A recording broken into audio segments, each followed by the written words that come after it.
죄송한데 대체랑 한번 꼭 말씀해 주세요. 연합뉴스 홍준석입니다.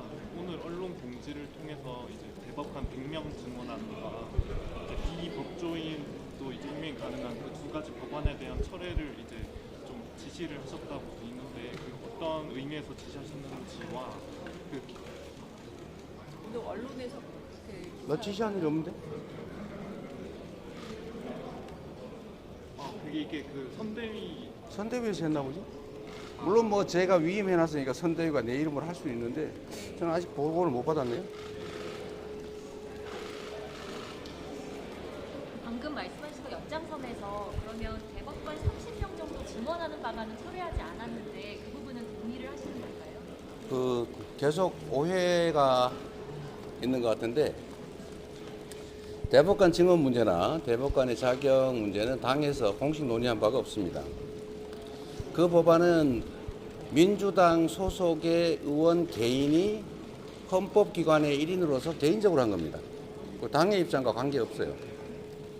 그리고 제 입장은 지금 그런 거 논의할 때가 아니다.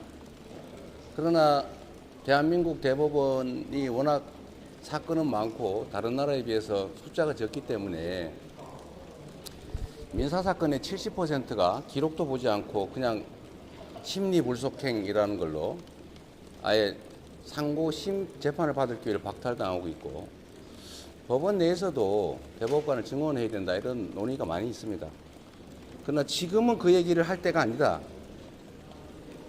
지금은 사법 논란을 하지 말라고 제가 선대위에 지시를 한 상태고 특히 민생개혁, 민생대책이 가장 급선무인 상태이기 때문에 우선순위라는 면에서는 지금은 때가 아직은 아니다. 그 말씀을 어제 드렸습니다. 네, 제가 이제- 공지 말씀 네. 하나 드리면 선대위에서 박범계 의원이 제출한 비법조인 대법관 임명 법안, 장경태 의원이 제출한 대법관 100명 확대 법안은 철회하기로 선대위에서 공지했습니다. 뭐 제가 지시한 건 아닙니다. 뭐 괜히 쓸데없는 논란이 되니까 그렇게 선대위에서 결정한 모양입니다. 그리고 아마 개별 의원들이 그렇게 판단한 거겠죠. 네, 다른 질문 받겠습니다. 아까부터 손 주셨었죠? 네. 아까 하셨? 의원님 안녕하세요. 파이낸셜 뉴스 송지원입니다. 오늘 대학생들이랑 청년 주거라든지 첨단 산업이랑 여러 문제에 대해서 이야기하셨는데요. 그중에서 청년들을 위해서 가장 시급하게 해결해야 할 과제가 무엇이라고 생각하십니까? 이 일은 시급한 일이 있고 중대한 일이 있고 시급하고 중대한 일도 있고 급하지 않으면서도 뭐 그렇게 중대하지 않은 일, 뭐 여러 가지 종류가 있겠죠. 그런데 아까 얘기를 들어보니까 그 밥값 때문에 고민을 많이 하는 것 같아요. 그런데 학생들이 우리 고개도 아닌데 10대 경제 강국이라는 대한민국에서 밥 걱정을 한다, 밥값 걱정을 한다고 하는 것은 참 슬픈 일이죠. 이런 문제는 쉽게 해결할 수 있죠. 그리고 먹는 거 가지고 서러우면 안 되잖아요. 작아 보이지만 시급한 일, 뭐 이런 것들은 좀 빨리 해결해 주면 좋겠습니다. 그런 문제 때문에 우리가 천원 학식 이런 제도, 정책도 도입했습니다만 좀 더 확대할 필요가 있겠고 등록금 부담이 상당히 많이 되는 것 같습니다. 등록금 지원 제도, 이것도 지금 일부 있긴 하지만 등록금 지원 제도 또는 장학 제도 이 부분을 좀 더 챙겨봐야 되겠다는 생각이 들었고 또 주거 문제도 심각한 것 같습니다. 결국은 학생들의 생활비 이게 부담이 상당히 크고 등록금에다가 뭐 주거비, 음식물비 뭐 이런 게 너무 부담이 큰 것 같아요. 대한민국 정도의 국가 역량 수준이 되면 공부하는 학생들이 그런 걱정 안 하고 공부에 매진할 수 있게 해주는 정도는 해야 되지 않을까 그런 생각하게 됐습니다. 네. 예, 중간에 후보님 오늘 그 대선 출마 이후에 대학교 처음 방문하시는 아 그런가요? 이준석 후보는 청년층의 지지세가 좀 강한 걸로 나타났는데 청년에 대해서 이준석 후보와 비교했을 때 이재명 후보의 강점은 뭘까요? 거기 뭐 거기다 비교를 합니까? 네. 혹시 다른 질문 있으면 네. 의원님 그 3일 있다부터 조선일보시죠? 조선일보에서 네. 그 사전선거 시작되는데 사전선거 투표실에서 사전 투표. 사전투표 시작되는데 사전투표 어디서 이제 하실지랑 이제 여사님 일정 같은 게 계획이 있습니다. 제 아내가 저하고 특별한 뭐 상의를 하거나 그러지 않고 본인 일정을 스스로 결정해서 지금 하고 있기 때문에 사전 투표를 저는 하긴 할 텐데 같이 할지 제 아내도 사전 투표를 할지 본 투표를 할지는 지금은 잘 모르겠습니다. 네, 마지막 질문 하나만 좀 더 하라 더 그러세요. 할까요? 네. 네, 네. 메시지 밝혀주세요. 네. 형님 안녕하세요. 저 경향신문의 박광현 기자라고 합니다. 오늘 발표한 외교안보 네. 공약 중에 그 한일 관계를 보면요. 그 과거사하고 연구 문제는 원칙적으로 사회문화 경제에 대한 전향적이고 미래지향적으로 대응하겠다고 네. 하셨는데요. 그 한일 관계가 과거사 문제와 그 미래지향적 협력이 쉽게 분리되지 않고 복잡하게 얽혀 있는 네. 데서 어려움이 좀 발생해왔는데 이런 난제를 좀 어떻게 해소하시고 어떻게 투트랙 대응을 해나가실지 구체적으로 여쭤보겠습니다. 네. 지금 외교 문제는 매우 복잡하고 미묘하고 또 섬세해야 되죠. 지금 전 세계적으로 진영 대결이 격화되고 있고 대한민국이 처한 지정학적 위치 매우 어려운 상황이기 때문에 한일 관계를 포함해서 외교 문제에는 매우 지혜롭게 정말 접근해야 됩니다. 일방적으로 진영에 매몰돼서 어느 쪽 편을 일방적으로 들고 어느 쪽과 적대화되지 않게 노력하는 게 일단 중요하겠고요. 두 번째로 큰 원칙, 외교란 우리 국민들의 더 나은 삶이나 대한민국의 더 나은 미래라는 국익, 대한민국의 이익, 국익 중심으로 매우 실용적으로 접근해야 된다라는 원칙을 가지고 있습니다. 일본과의 관계에 있어서는 뭐 친일이니 반일이니 그런 차원에서 접근하는 것은 제가 이제 예를 들면 운동가이거나 아니면 책임 있는 위치에 있지 않을 때는 할 수 있는 얘기겠지만 이제 대한민국 전체를 책임져야 되는 상황에서는 양자택일의 이런 방식이 아니라 정말 지혜롭게 접근해야 됩니다. 김대중 오부치 선언이라고 하는 걸 많은 국민들이 기억하십니다. 과거를 직시하고 미래지향적으로 한일 관계를 풀어가겠다고 한일 양 정상이 합의했죠. 저는 그 원칙이 매우 바람직하고 현실적이라고 생각합니다. 물론 어렵죠. 과거사 문제, 침략 사실을 부정하고 사과 반성이 형식적으로 느껴지는 우리 대한민국 국민들의 정서에 비추어서 진심으로 사과하라, 인정하라 라는 요구를 우리는 하고 있고 또 일본은 잘 안 하고 있죠. 또 독도 문제도 우리의 명확한 실효적 지배를 받는 대한민국 영토인데 그걸 일본 영토라고 자꾸 우기고 또 쉽게 뭐 교과서, 뭐 공식 문서 이런 데다 기록을 하고 하니까 우리 국민들의 정서상 용납하기가 어렵지 않습니까? 그래서 이런 영토 문제나 과거사 문제는 그건 그대로 원칙적으로 대응해야 된다. 일본은 독일에서 배워야 한다라는 명확한 입장을 가지고 또 그렇게 접근해서 해결해 가야 되겠죠. 그러나 또 한편으로는 한일 관계라고 하는 게 지정학적으로 매우 가까운 관계고 또 한미일 협력 문제, 자유민주 진영의 일원으로서 서로 소통하고 협력해야 되는 문제가 있습니다. 그렇기 때문에 이런 부딪히는 과거사 또는 영토 문제 외에 나머지 영역, 그러니까 뭐 안보 영역이라든지 또는 경제, 사회, 문화 영역들 이런 민간 교류 문제 이런 것들은 그 문제 때문에 제약을 많이 할 필요는 없다라는 생각을 합니다. 분리가 쉽지는 않겠지만 그 두 문제를 가급적 분리해서 후자의 문제는 좀 미래지향적으로 전향적으로 접근하고 과거사 문제나 독도 영토 문제는 우리가 쉽게 포기하거나 할 수 있는 게 아니기 때문에 원칙적으로 접근하는 게 필요하다고 봅니다. 가능하냐라고 묻는다면 가능하게 만드는 게 정치이기도 하고 또 외교 역량이기도 할 겁니다. 일본도 필요하고 우리도 필요한 게 있기 때문에 저는 가능하다고 생각합니다. 네. 이제 몇 분만 질문 정말 받고 끝내도록 네. 하겠습니다. 아까 질문 많이 주셨어요. 저도 할 말 있으니까 그냥 하죠. 네. 예, 안녕하세요. 저는 한국일보 문재영 기자라고 네. 합니다. 저도 이제 외교안보 공약 관련해서 네. 질문을 드리고 싶은데요. 한미 동맹과 이제 한미일 안보 협력 중심으로 하되 이제 국익 중심의 실용 외교를 하시겠다 하셨는데요. 네. 근데 이제 그 남북 협력과 관련된 구체적인 방법론은 남북 협력? 한미일 협력, 한미일 안보 협력이라 말씀드렸지만 한미일 협력인데, 근데 이제 이게 그 남북 협력과 관련해 가지고 상충되는 부분이 있다라는 일각의 지적도 있고 하는데, 지금 마침 또 트럼프 2기 행정부의 경우에는 한미 동맹이 아니라 동맹 재거품 작업을 하고 있어서 주한미군 감축이라든지 그리고 주한미군 기능 조정이 언급되고 있습니다. 이게 북한의 이해관계가 어느 정도 맞아떨어지는 지점이 좀 있다라는 의견이 있는데, 후보님께서 보시기에 이런 이제 미국의 그 동맹 재건 움직임이 우리 국익하고도 맞아떨어지는 지점이 있다고 보시는지 궁금합니다. 질문이 엄청난 양이 많은데요. 네. 그러나 또 중요한 문제죠.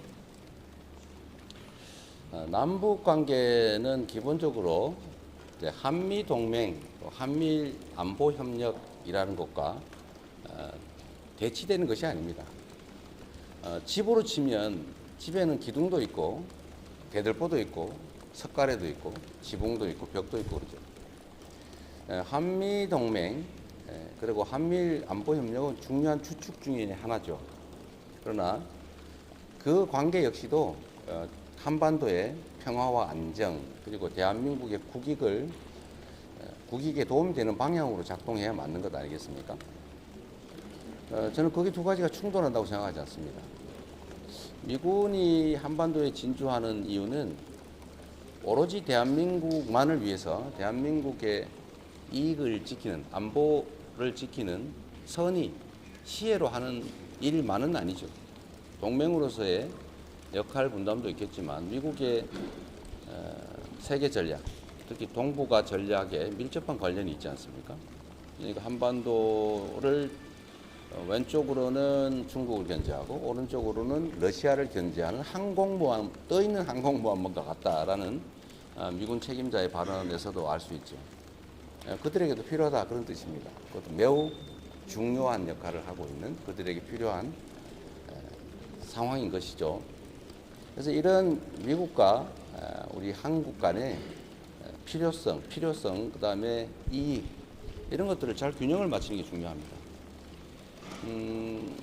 그 측면에서 저는 북한의 핵 문제, 미사일 문제를 어떻게든 해결해 나가야 하는데 우리가 핵무장을 하는 것은 현실적이지도 않고 또 바람직하지도 않기 때문에 어떻게든지 북한의 핵을 비핵화하든지 일단 동결을 하고 동결을 거쳐서 비핵화로 가야 하는데 그 비핵화에는 미국의 역할, 북미 대화든 미국의 역할이 크겠지만 또 한편으로 중국과 러시아의 역할도 있지요. 우리로서는 이 모든 주변 국가의 관계들을 잘 관리해야 됩니다. 한미 동맹도 굳건하게 발전시키되 또 한미일 안보 협력도 필요한 범위 내에서 잘 해나가야 하고 그렇다고 해서 중국, 러시아와 불필요하게 적대화할 필요는 없고 그 양국의 관계를 중국과 러시아와 한국의 관계를 잘 관리해야죠. 북한과의 관계도 마찬가지로 지금처럼 강대강 대치로 계속 가게 되면 군사적 긴장만 높아지고 대한민국 경제도 나빠지고 사실 안보에도 위협이 되지 않습니까? 진짜 안보에 도움이 안 되죠.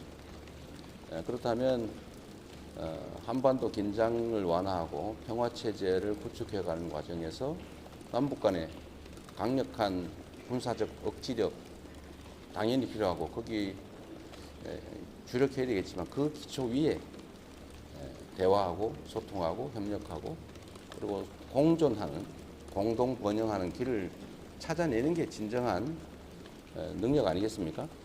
근데 이건 저는 충돌한다고 보지 않아요. 다 공존할 수 있죠. 그 이해관계를 잘 조정하는 것, 또 잘 준비하고 제대로 소통하고 또 협력하고 각 국가 간의 이해관계를 잘 조정하는 것, 그게 바로 우리가 해야 될 일 아니겠습니까? 충분히 잘할 수 있다고 생각합니다. 네. 네. 진짜. 안 하실 분 하시죠. CBS 교육. 예. 서비스 김영준입니다. 저도 외교안보 분야도 고약 좀 질문 드리고 네. 싶은데 저기 첫 번째로는 문민 통제 강화 관련해가지고 구체적으로 좀 어떤 대책을 마련하고 계신지 궁금하고요. 두 번째, 군에 대한 문민 통제를 얘기하나요? 예, 군에 대한 문민 통제. 그리고 저기 선택적 모병제와 관련해서 일반 병사와 그다음에 기술지각형 전투부사관으로 한다는 걸 말씀하셨는데 이거는 모병제로서의 전면 개편을 의미하는 건지 아니면은 현재 말씀하신 대로 징병제를 유지를 하면서 군 구조를 개편하는 쪽에 가까운 질문 드리고 싶습니다. 첫 번째가 뭐였죠? 문민 통제 강화. 쉬운 것부터 하죠. 모병제는 그 기존의 제도하고 다를 게 뭐냐 이런 얘기인데요. 기존의 제도는 직업 군인을 선발하고 직업 군인으로 가면 이제 징병 의무가 해제되죠.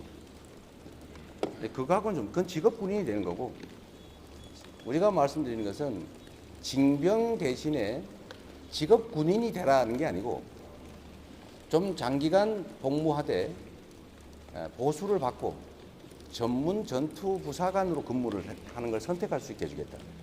즉 출발점을 징병으로 해서 짧게 근무하든지 아니면 약간 길게 전문 전투 부사관으로 전문 역량을 가진 그런 병사로 근무하든지를 선택하라는 것입니다. 물론 충분한 보수가 주어지죠. 그리고 뭐 징병으로 갔든 아니 전투 부사관으로 모병을 했든 그 근무 기간이 끝난 다음에 직업군인으로 전환할 수 있죠. 정부 입장에서는 이미 훈련된 이런 전문 전투 부사관들을 직업군인으로 전환해 주면 투자 비용이 훨씬 줄어들겠죠. 네, 뭐 그런 거니까 이걸 좀 안 섞으면 좋겠고 당연히 징병제의 기본을 두고 하는 것입니다. 모병을 하게 되면 뭐 돈 많고 힘 있는 사람은 군대 안 갈 거 아닙니까? 결국은 힘없는 가난한 사람들만 가게 될 가능성이 꽤 많죠. 그렇다고 그걸 뭐 우리 엄청나게 막 월급 1,000만 원씩 주고 가면서 할 수는 없는 거니까. 그래서 징병을 하든지 모병에 응하든지 선택하게 한다는 것은 징병제를 당연히 유지하는 걸 전제로 하죠. 군의 문민화는 뭐 선진국들은 다 하고 있는 거죠. 오히려 저는 국방장관을 군인으로 해온 것이 관행인데 이제는 국방장관도 민간인으로 보임하는 게 바람직하지 않을까. 다만 이제 차관이나 그 이하는 뭐 군령을 담당하는 군정을 담당할 쪽 이렇게 나눠서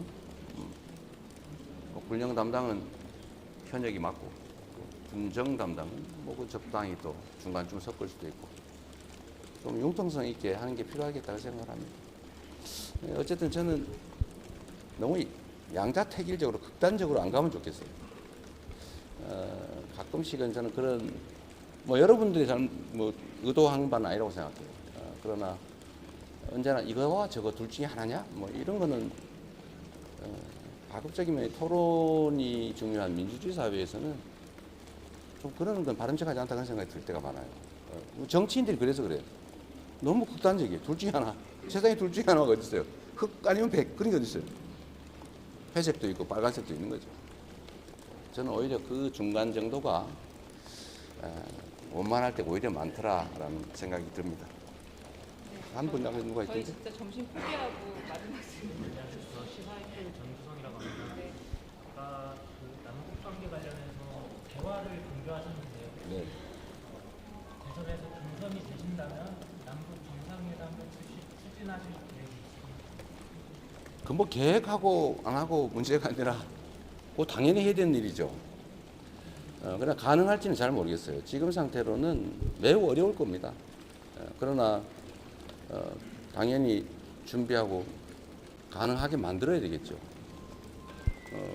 한미 또는 뭐 주변국 정상회담을 많이 하는데 북한과 안 할 이유는 사실 없는 것이고 또 더군다나 지금은 트럼프가 김정은 위원장과 지금 회담을 계속 공언을 하고 있는 상태라 가능하면 그게 성공할 수 있도록 우리도 관심 갖고 지원하고 협력하고 또 우리도 그 안에 반드시 역할이 있습니다.